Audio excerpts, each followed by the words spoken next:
Magandang gabi sa lahat. Ito March 22, 2026 ngayon, Sunday Church, ngayong gabi.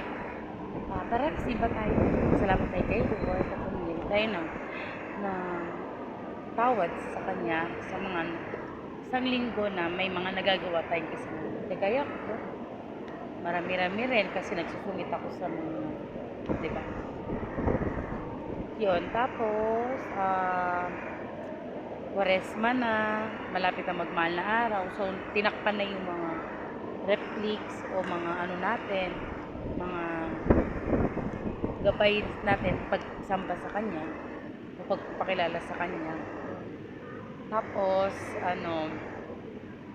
ito na, sa 29, di magsisimba tayo, di ba? Palaspas na yon. Tapos 1 and 2, April 1 and 2, wala tayong pasok kasi mahal na araw na yun. Yun lang, maraming salamat kay Lord kasi nandyan siya palagi sa atin, di ba?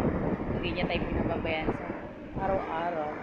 May mga bagay na kailangan natin, pero ginagawa niya ang lahat para makatulong sa atin. Sa pamamagitan din natin ng pagtulong natin sa ating sarili.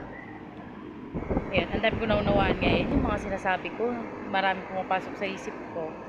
Tama nga. Ayun lang. Mag-umpisa na.